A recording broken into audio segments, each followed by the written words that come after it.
안녕하십니까. 반갑습니다. 저의 온라인 강좌에 오신 여러분을 환영하고 축복합니다.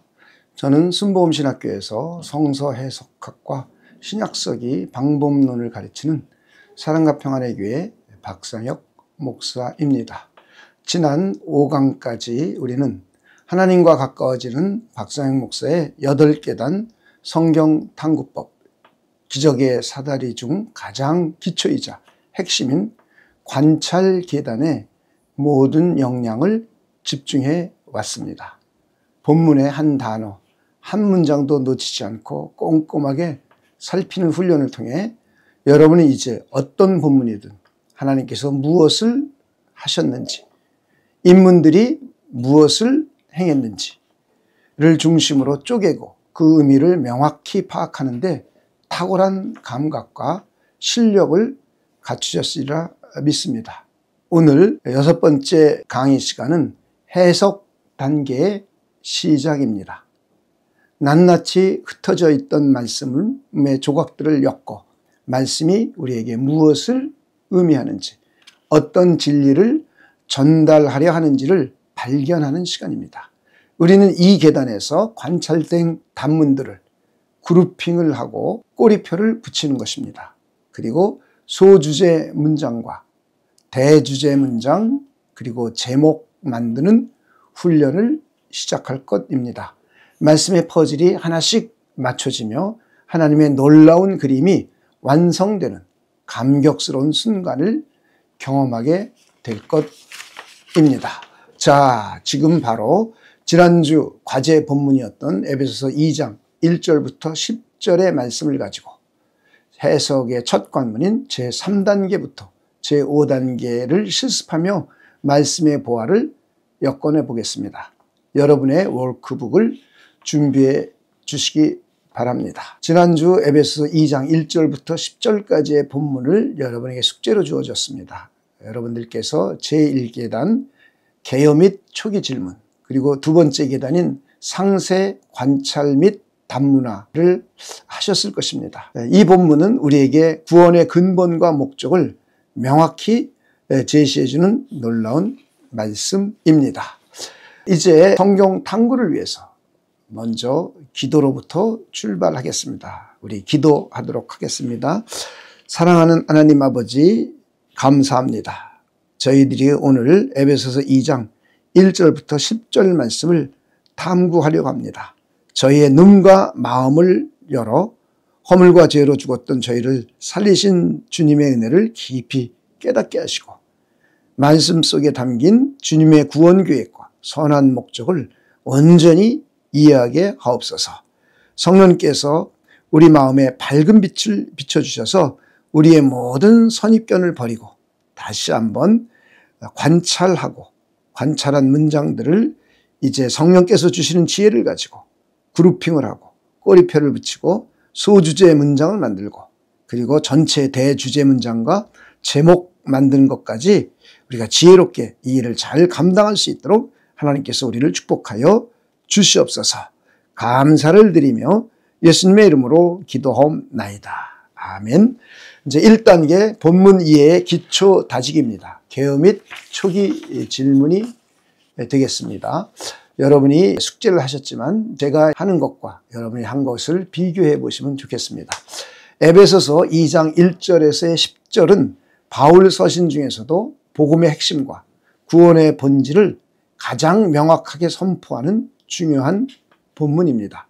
과거 허물과 죄로 죽어 영적으로 무감각했던 인류의 비참한 상태를 먼저 폭로합니다. 이것이 1절부터 3절까지의 내용입니다. 이어서 긍휼과 사랑이 풍성하신 하나님께서 그분의 크신 사랑으로 말미암아 우리를 그리스도와 함께 살리시고 일으키시고 하늘에 앉히시는 놀라운 구원의 역사를 베푸셨음을 선언합니다. 이것은 4절에서 7절까지의 내용입니다.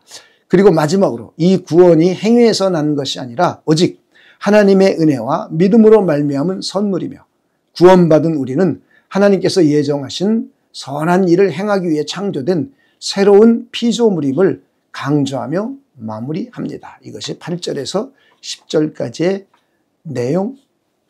이제 질문들을 한번 해 보도록 하겠습니다. 자, 첫 번째 질문입니다.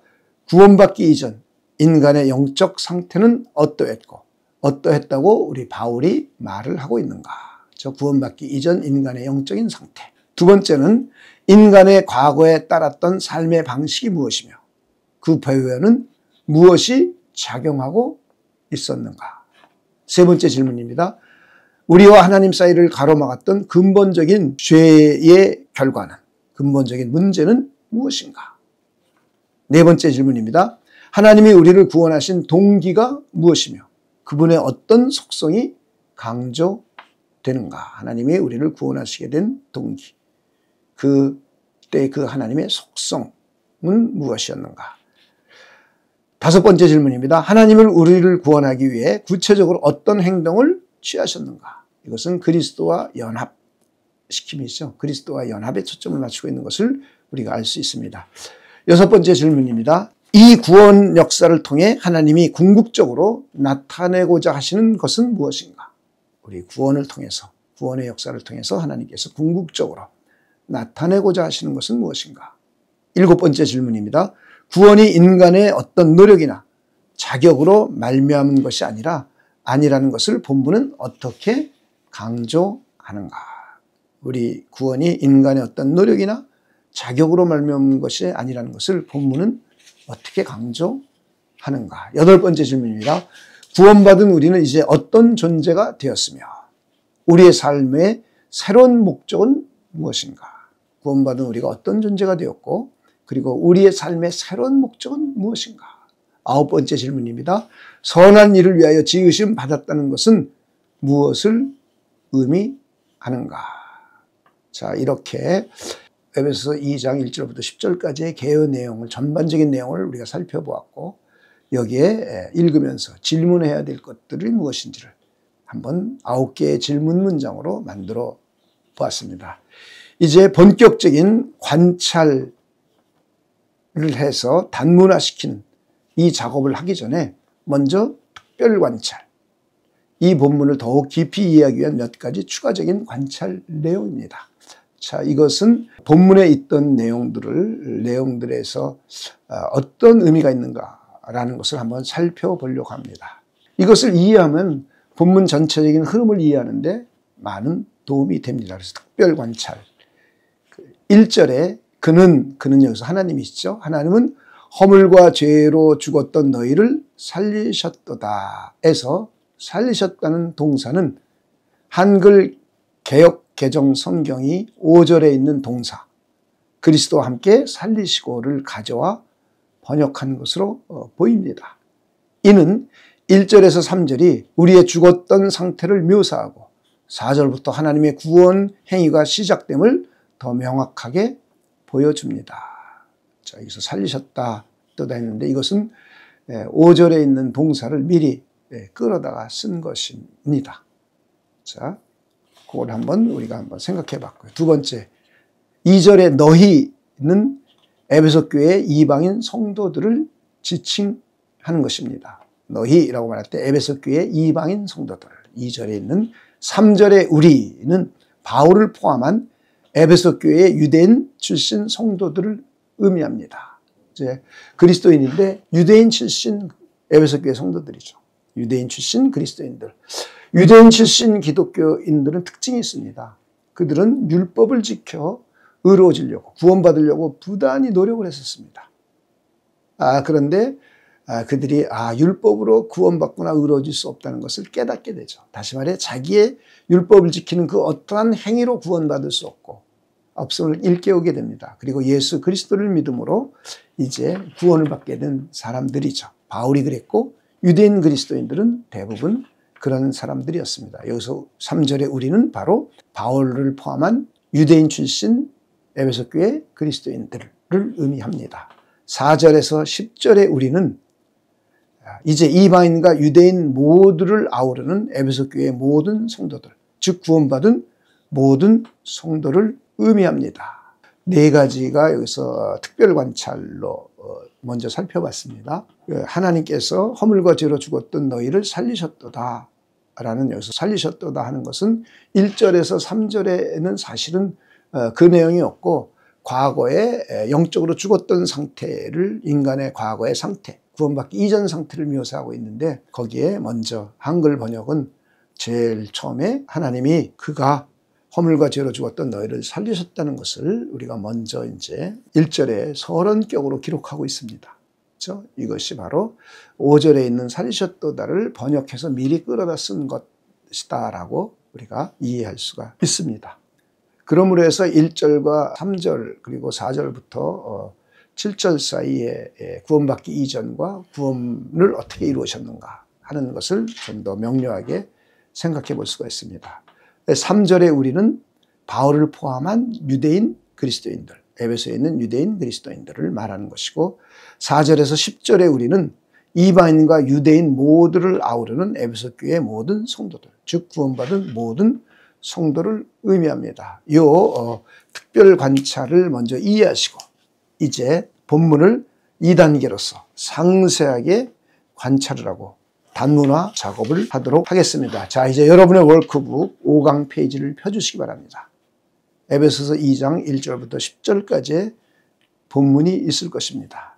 자, 이제 문장을 하나하나씩 분해해 보도록 하겠습니다. 주어를 명확히 하고 한 문장에 하나의 서술어만 가능하면 붙이고 문장 하나도 빠뜨리지 않고 분해하는 것입니다. 자, 그것을 우리가 한번 여러분이 했던 것을 저와 함께 해보도록 하겠습니다.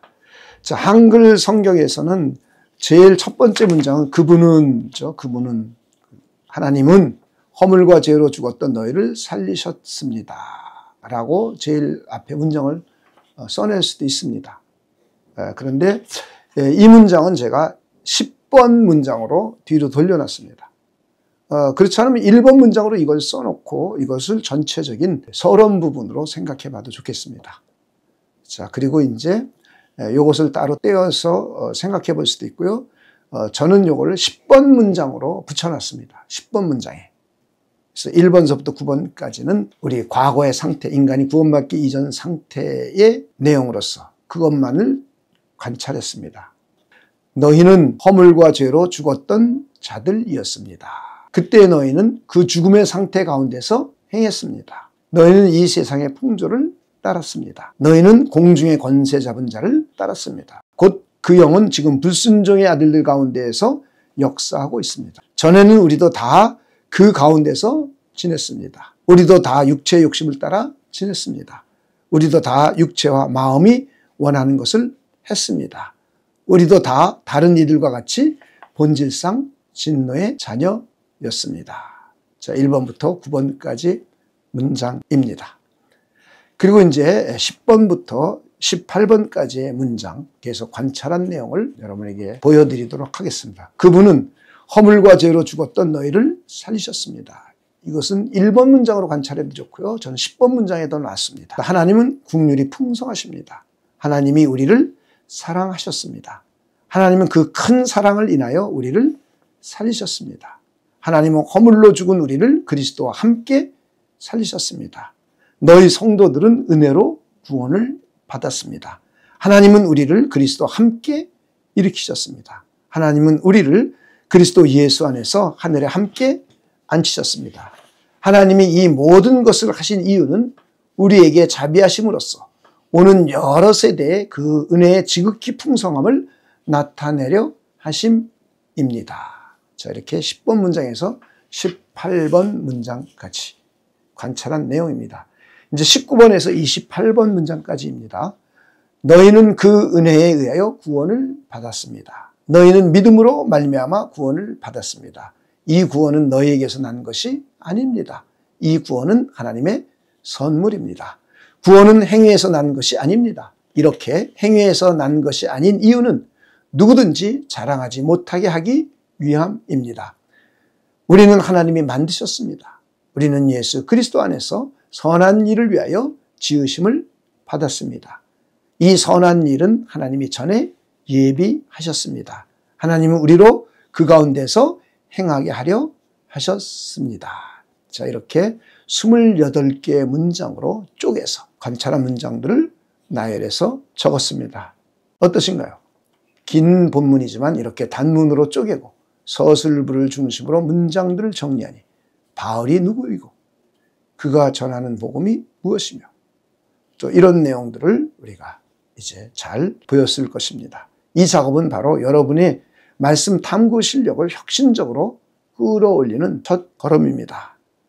자, 이제 여러분이 이렇게 PK 서기를 하고 느낀 점을 기록해 보는 것입니다. 단어와 문장 하나하나에 집중하며 느낀 점입니다.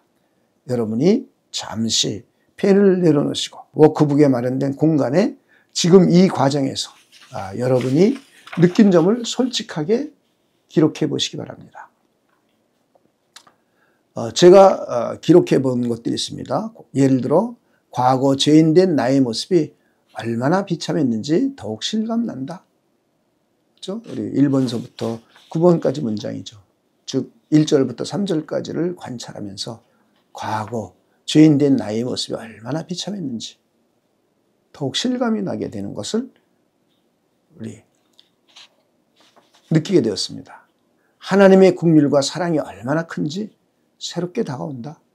하나님이 나를 구원해 주신 것이 하나님의 크신 긍휼과 사랑으로 인해서 나를 구원해 주신 것이구나. 구원이 전적으로 하나님의 선물이라는 사실에 다시 한번 감사함이 넘치게 된다. 또 이런 것도 우리가 느낄 수 있습니다. 구원받은 자로서 선한 일을 행하는 것이 나의 목적임을 깨닫는다. 와 같은 생각들을 자유롭게 적어보는 것입니다.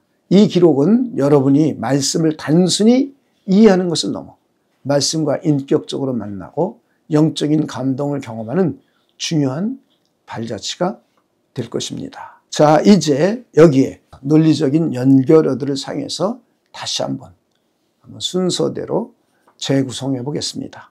연결어를 사용하는 겁니다.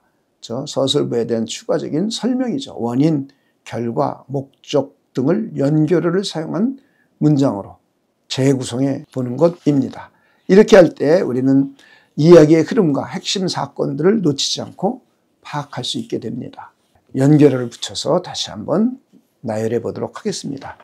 너희는 허물과 죄로 죽었던 자들이었습니다. 그때 너희는 그 죽음의 상태 가운데서 행했습니다. 그때 너희는 이 세상의 풍조를 따랐습니다.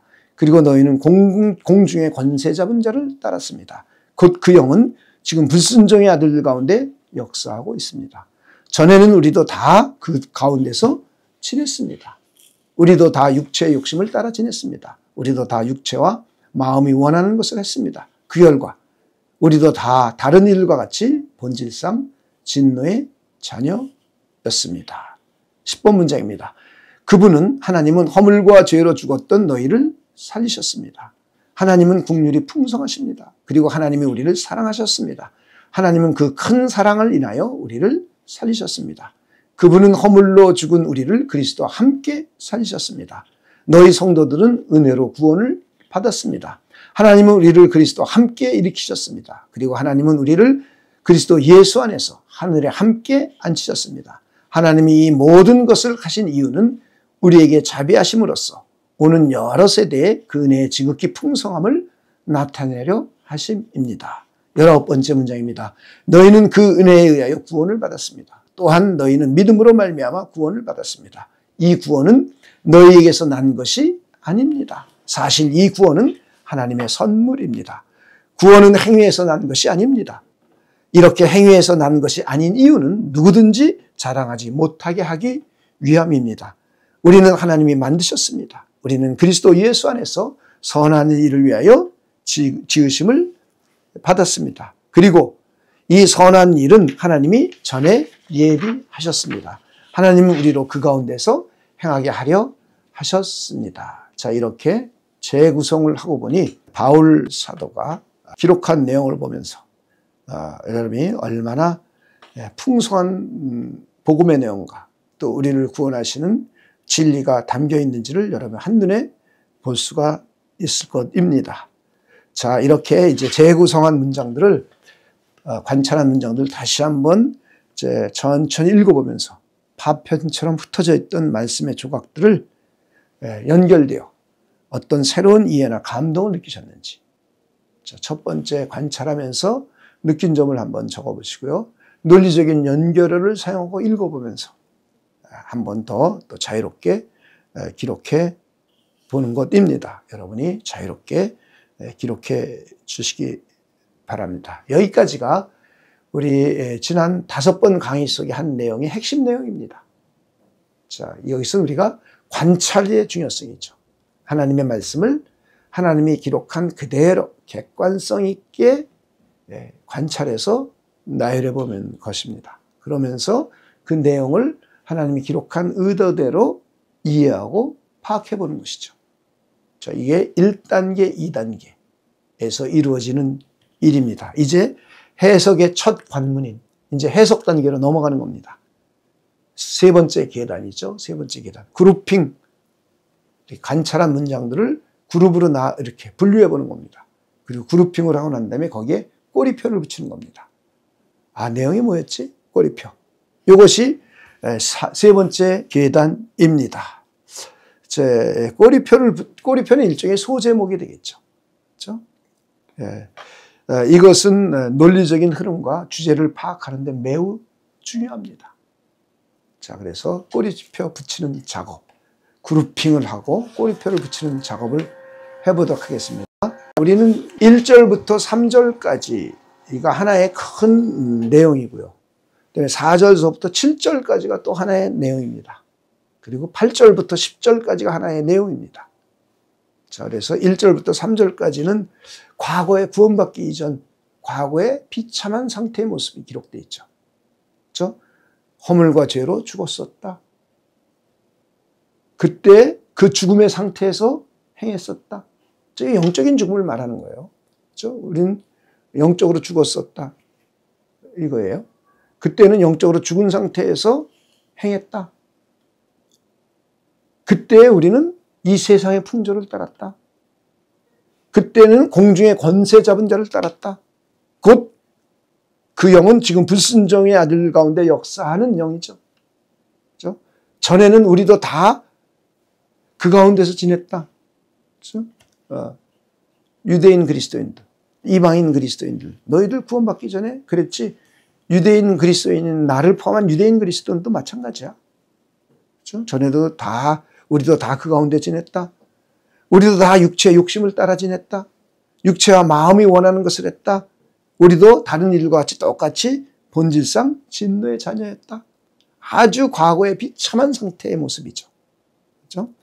구원받기 이전 인간의 제약된 상태와 그 결과 죽음, 진노의 자녀를 설명합니다. 그렇죠? 그래서 그룹핑 1번부터 9번까지 문장을 한 개의 그룹, 2장 1절부터 3절까지가 하나의 그룹이 되는 거죠. 그래서 과거의 비참한 상태였던 모습을 보여주고 있죠. 그래서 이때 우리는 비참한 상태가 대표적으로 허물과 죄로 죽은 과거의 우리죠. 그리고 우리가 진노의 자녀였다는 것이죠. 그래서 꼬리표를 붙여보면 허물과 죄로 죽은 과거의 우리, 진노의 자녀라고 꼬리표를 붙일 수가 있어요.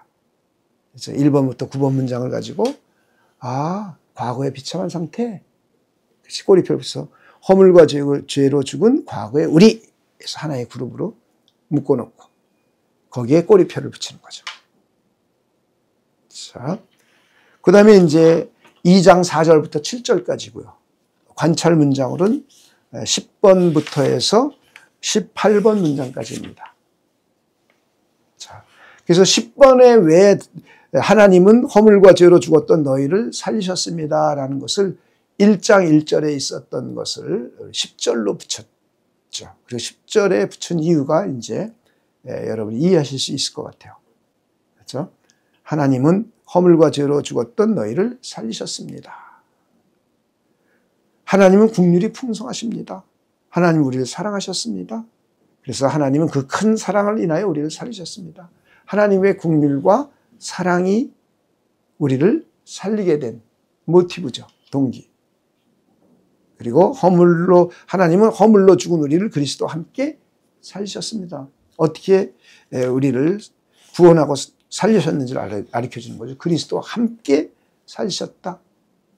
그리스도와 함께. 그리스도가 부활할 때 우리도 함께 살리셨다는 의미겠죠. 이건 해석에 들어가겠죠. 이거는. 너희 성도들은 은혜로 구원을 받았다. 하나님은 우리를 그리스도 함께 일으키셨다. 승천을 얘기하는 거죠. 하나님은 우리를 그리스도 예수 안에서 하늘에 함께 앉히셨다. 하나님 우편에 앉아 있음을 얘기하는 것이죠. 하나님이 이 모든 것을 하신 이유는 우리에게 자비하심으로써 오는 여러 세대에 그 은혜의 지극히 풍성함을 나타내려 하심이다. 자, 그래서 이 그룹은 자세히 보니까 죄로 죽었던 우리를 향한 하나님의 구원 사역이죠. 그 동기, 하나님이 우리를 구원하게 된 동기는 하나님의 사랑과 긍휼, 그리고 그리스도 안에서 이루신 구원의 내용을 설명하고 있죠. 그래서 꼬리표를 붙이면 긍휼과 사랑으로 베푸신 하나님의 위대한 구원. 자, 이렇게 볼 수가 있겠죠. 자, 이렇게 보니까 첫 번째 그룹은 과거의 비참한 상태에 있었던 모습이었고, 꼬리표를 붙이니까 허물과 죄로 죽은 과거의 우리, 하나님의 진노의 자녀였던 우리, 이렇게 볼 수가 있어요. 두 번째 그룹은 2장 4절부터 7절까지 하나님의 구원 역사가 나타남을 보고 있었죠. 꼬리표를 붙이자면 긍휼과 사랑으로 베푸신 하나님의 위대한 구원, 이렇게 볼 수가 있습니다. 이제 세 번째 그룹은 2장 8절에서 10절입니다. 구원의 본질이 무엇이고 구원의 목적이 무엇인지를 이제 우리가 그 안에서 정리해 볼 수가 있습니다.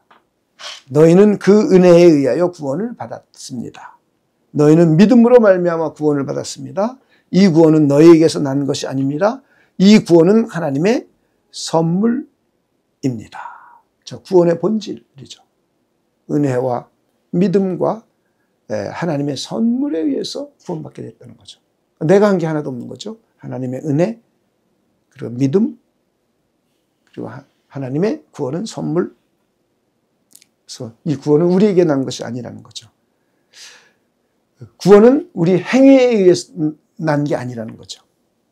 그래서 이렇게 행위에서 난 것이 아닌 이유가 있어요. 누구든지 자랑하지 못하게 하기 위해서.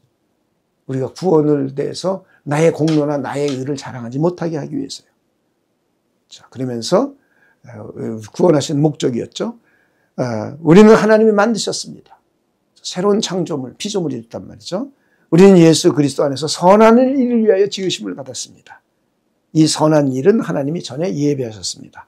하나님은 우리로 그 가운데서 행하게 하려 하셨습니다. 그러니까 우리를 구원한 목적을 분명히 얘기해 주죠. 우리로 하여금 선한 일을 하기 위하여, 우리가 선한 일을 하게 하기 위하여 구원해서 새로운 피조물로 만드셨다는 거예요. 자, 이 그룹은 구원의 은혜와 믿음으로 말미암은 하나님의 선물이며, 구원이 은혜와 믿음으로 말미암은 하나님의 선물이며, 구원의 목적은 선한 일을 위한 것임을 설명해 주고 있습니다. 꼬리표를 붙이자면 은혜로 주어진 구원, 그 목적은 선한 일. 그렇죠? 구원은 본질은 은혜로 주어진 것이고, 그 우리를 구원하신 목적은 선한 일을 위해서요. 자, 이렇게 이제 세 번째 계단, 꼬리표를 붙이고 분류를 하고, 그룹핑이죠. 그룹핑. 이 2장 1절부터 10절까지의 내용을 관찰을 쭉 하고 난 다음에 관찰 문장들을 그룹핑을 하는 작업입니다. 그룹핑. 그래서 그룹핑이 해서 꼬리표를 붙이는 것. 이 작업도 아주 중요한 작업이지만 여러분이 평상시에 해보지 않았기 때문에 그리 쉽지만은 않습니다. 오늘 우리가 에베소서 2장 1절부터 10절까지도 상당히 어려운 본문입니다. 여러분들이 이런 것들을 잘 훈련하고 연습하면은 성경의 그 어떠한 내용들도 쉽게 할 수 있습니다. 다음에 또 숙제 줄 내용도 사실은 어려운 본문을 제가 다뤘습니다. 갈라디아서 이제 다음 주에 숙제 내줄 본문도 어려운 본문인데, 지난주에 우리가 5강 마지막에 관찰했던 것들도 어려운 본문이었죠. 로마서 1장 1절부터 7절. 오늘은 절수도 더 많았죠. 에베소서 2장 1절부터 10절까지. 그래서 관찰하는 것부터 해서 이제 그룹핑하고 꼬리표 붙이는 것까지 해봤습니다. 이제 네 번째 단계입니다. 네 번째 단계. 소주제 문장을 작성하는 하는 겁니다. 꼬리표를 붙인 덩어리의 내용들을 이제 나열해서 쓸 수도 있거든요. 그렇지만 이것을 여러분들이 한 문장으로 한번 이제 정리해보는 연습입니다. 그러니까 이것은 한 단락의 요약문과 같죠. 요약문. 그래서 그룹 1번의 소주제는 과거에, 우리 구원받기 이전, 과거에 우리는 허물과 죄로 죽어 세상 풍조와 사탄의 지배 아래 육신의 욕심을 따랐으며 그 결과 본질상 진노의 자녀였습니다. 이걸 말하는 거예요. 과거에 우리는 구원받기 이전 과거에 우리는 허물과 죄로 죽어 세상 풍조를 따랐고 사탄의 지배 아래 육체의 욕심을 따랐으며 그 결과 본질상 진노의 자녀였습니다. 이게 핵심, 중심, 주제 내용이죠. 이걸 이제 나열해서 보면 과거에 구원받기 이전에 저와 여러분은 죄 아래 있었고 허물, 죄 아래, 죄의 종이었었죠. 죄와 허물 안에 있었죠. 그리고 영적으로 죽었던 자였죠. 그리고 공중권세 잡은 원수 마귀의 지배 아래 있었죠. 세상 풍조를 따랐었죠. 육체와 마음이 원하는 대로 살았었죠. 그래서 본질이 진노의 자녀였습니다. 이 내용이에요. 이 핵심 내용을 나열해 보면 6개가 되는 게 있고요. 그리고 이것을 이제 한 개의 문장으로 정리해 본다면 과거에 우리는 허물과 죄로 죽어 세상의 풍조와 사탄의 지배 아래에 육체의 욕심을 따랐으며 그 결과 본질상 진노의 자녀였습니다. 그룹 1번의 소주제 문장입니다. 자, 그러면 여기는 이 내용을 말하는 거였구나를 여러분이 확실하게 알 수 있죠. 그룹 2번의 소주제입니다. 그러나 긍휼과 사랑이 풍성하신 하나님이 하나님의 큰 사랑으로 말미암아 우리를 그리스도와 함께 살리시고 함께 일으키시며 함께 하늘에 앉히셨고 이로써 하나님의 지극히 풍성한 은혜와 자비를 오는 여러 세대에 나타내셨습니다. 자, 우리의 구원이 어떻게 이루어졌는지 그리스도와 연합해서 이루어졌다는 거죠. 우리의 구원은 하나님 긍휼과 그 사랑이 풍성하신 하나님이 하나님의 큰 사랑으로 말미암아 우리를 그리스도와 함께 살리셨고 함께 일으키고 함께 하늘에 앉히셨어요. 하나님이 다 하셨죠. 이로써 하나님의 지극히 풍성한 은혜와 자비를 오는 여러 세대에 계속 나타내셨습니다. 그렇죠? 구원받기 이전에 우리 구원을 어떻게 우리에게 이루셨는지, 그렇죠? 그 과정을 쭉 소주제로 정리해 볼 수가 있습니다. 자, 그래서 우리의 구원은 하나님의 크신 은혜와 긍휼과 사랑으로 그 사랑으로 인해서 우리를 그리스도와 함께 살리시고 일으키시고 하늘에 앉히신 거죠. 그러므로 해서 여러 세대에 하나님의 지극히 크신 은혜와 자비를 여러 세대에 나타내셨어요. 그렇죠? 2000년 동안 쭉 그걸 보이셨습니다.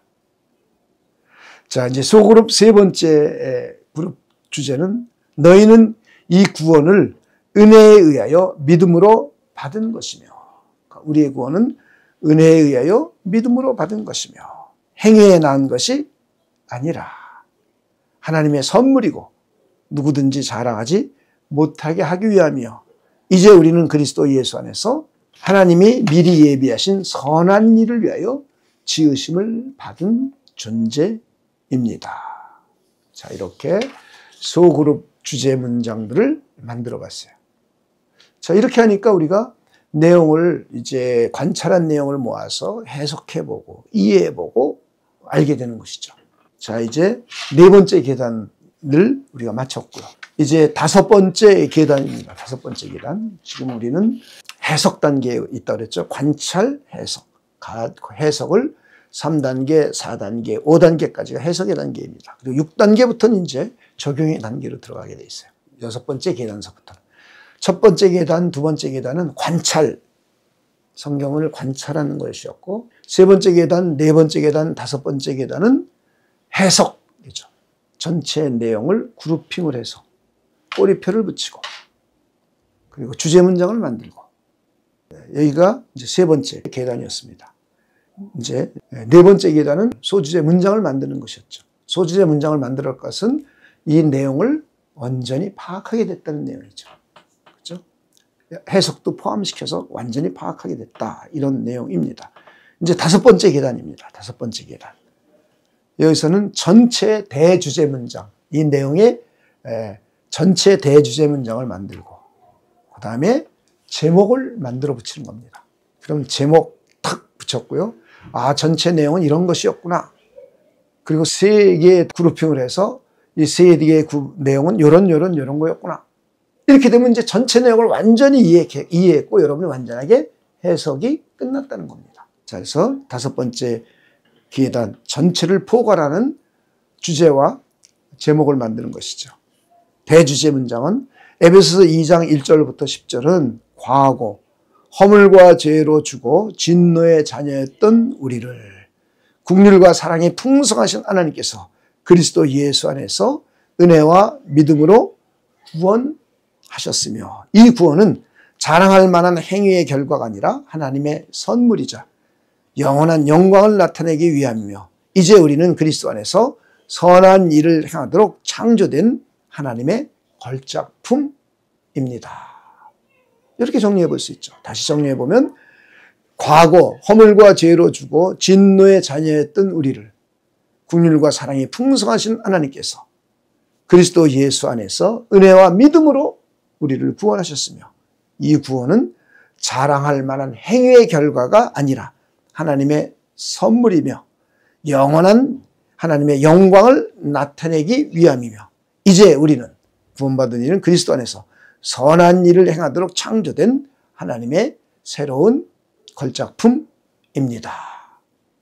이것이 에베소 2장 1절부터 10절까지 내용입니다. 자, 이제 전체 제목을 한번 붙여보는 겁니다. 자, 제목. 제목은 이 메시지를 가장 짧고 확실하게 담고 있는 것, 충실하면서도 아주 내용을 분명히 담고 있는 것으로 붙이면 좋겠죠. 이 긴 문장을 설교 제목이나 성경 공부 소제목으로 바로 사용하기에는 길죠. 그리고 내용이 어렵습니다. 그래서 여기에 전체 제목을 붙이는 것은 대주제 문장의 핵심 키워드나 아이디어를 바탕으로 간결하고 인상 깊으며 메시지를 함축적으로 전달할 수 있는 제목을 만드는 작업입니다. 이것은 책의 제목을 만드는 일과 똑같고 신문 기사의 헤드라인과 같다고 할 수 있습니다. 명확하고 짧을수록 사람들의 기억에 오래 남고 설교나 강의에 대한 흥미를 유발할 수 있습니다. 제가 세 개의 예를 들었습니다. 세 개의 예. 예시 1번 죽음에서 생명으로. 표제의 제목은 하나님의 은혜로 지음받은 걸작품. 죽음에서 생명으로. 하나님의 은혜로 지음받은 걸작품. 구원 전 상태와 구원 후 상태를 대비시키고 하나님의 구원 행위와 우리의 새로운 정체성을 강조하는 것이죠. 죽음에서 생명으로. 구원 전, 구원 후. 그리고 하나님의 구원 행위와 우리의 새로운 정체성을 우리가 강조해 볼 수 있습니다. 하나님의 은혜로 지음받은 걸작품. 두 번째 예를 들어보겠습니다.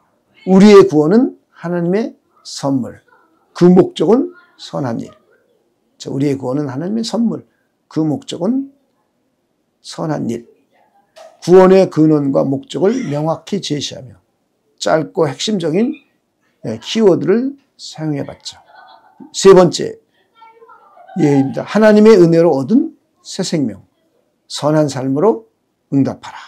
하나님의 은혜로 얻은 새 생명. 선한 삶으로 응답하라. 은혜와 믿음을 통한 구원 강조와 함께 구원받는 자의 책임 있는 삶을 연결해 보는 겁니다. 어떠신가요? 이렇게 대주제 문장의 핵심 요소를 바탕으로 다양한 제목들을 만들어 볼 수 있습니다. 이 제목들은 이제 여러분이 발견한 말씀을 다른 사람들에게 효과적으로 전달하는 강력한 도구가 될 것입니다. 자, 이렇게 오늘 우리는 관찰부터 시작했죠. 관찰. 전체 내용 개요와 전체 내용과 질문을 만들어 봤고 그리고 자세하게 주어부와 서술부에서 관찰 문장을 적어봤고, 여기까지가 관찰이었죠. 본문 그대로 관찰하는 3단계, 4단계, 5단계는 해석의 단계로서 그룹핑을 해서 그 각 그룹에 꼬리표를 붙이고, 그리고 그 꼬리표 붙인 그 내용에 소주제 문장을 만들고, 그리고 나서 전체 주제 문장을 만들고, 그리고 5번째 계단으로서 전체 제목을 붙이고, 그러므로 해서 이제 2번째 우리 해석의 모든 여정을 우리 함께 생각해 보았습니다. 관찰은 말씀을 정확하게 보는 눈을 길러주었다면, 해석은 그 부분들이 어떻게 연결되어 하나의 위대한 진리를 형성하는지를 깨닫게 해줍니다.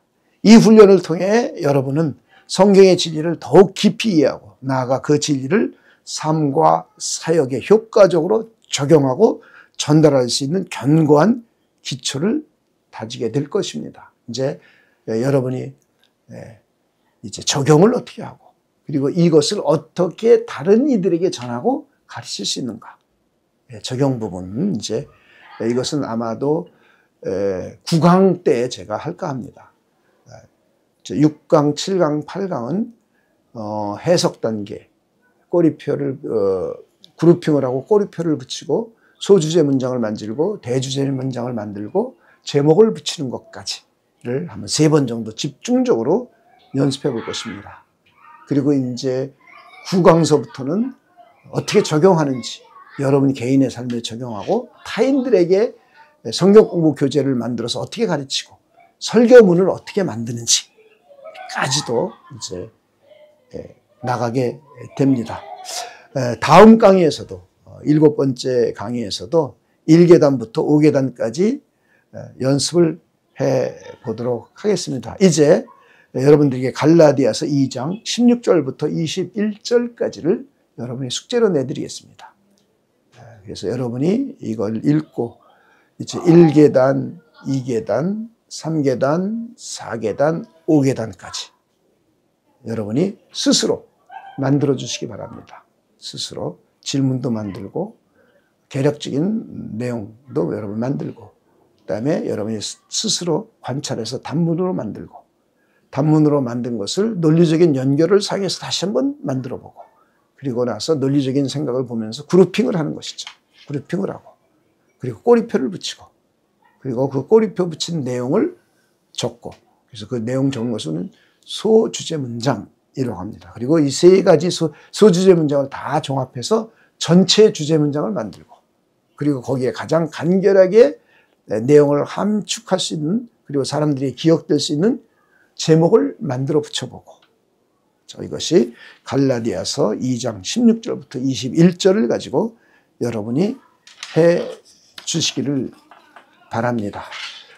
그리고 이제 이 강의는 여기까지 하겠지만, 이 강의 뒤에도 헬라어 원어 서기를 에베소서 2장 1절부터 10절까지 약 8페이지 내지 10페이지 정도로 해서 쭉 작성을 해놨습니다. 이것은 여러분에게 직접 강의를 안 하지만 PK 서기와 그리고 헬라어 원어 서기를 비교 분석해 볼 수 있고, 또 거기서 참고되는 사항들을 여러분이 얻을 수 있을 것 같아서 제가 개인적으로 헬라어 원어 서기를 붙여놨습니다. 그래서 여러분이 읽고 공부하시면 여러분에게 많은 도움이 될 것입니다. 자, 이제 여러분들이 오늘 갈라디아서 숙제 내드린 것을 성실하게 1계단부터 5계단까지 착실하게 여러분 스스로 해보시기를 바랍니다. 그러면서 다음 주에 제가 강의한 것을 비교해 보면서 여러분의 이제 실력이 더욱더 향상될 것입니다. 네, 감사합니다. 기도하고 마치도록 하겠습니다.